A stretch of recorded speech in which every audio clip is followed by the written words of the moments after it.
Hey there, Allison. The big news here is that the sun has finally come out in New York after days of rain, a pretty washed out Memorial Day weekend. But nonetheless, public health officials here have been undaunted. They've been out with this bus behind me, hitting the city's beaches, more than a dozen locations and other parks as well, trying to convince the reluctant, the hesitant, the hostile, whatever you want to call them, people to still get out and get their vaccinations. And they've had some results, not what they hoped, of course, but that's been a factor of the weather. They've been set up here, hoping there'd be more foot traffic.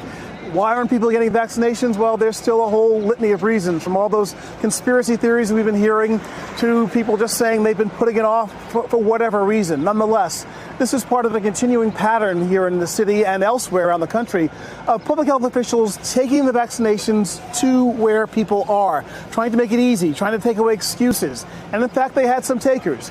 Here's what some people had to say who did get the shot today. I want to get it now that I'm going to college, so I want to get it as soon as possible. I know it took a little while, but I was busy. That's no excuse, but I finally got around to it. I just feel like it's a step in the right direction to get back to where we were, to get back to normal life. A number of young people said that they're getting vaccinations because they're going back to state colleges and universities here in New York and elsewhere, and they know that vaccinations are going to be required to get back on campus. A number of other people have said that they're trying to do it now because they anticipate perhaps their workplace is going to require them to get vaccinated. Whatever the reason, the push is still on. Numbers aren't what they should be or what health officials want them to be here in New York.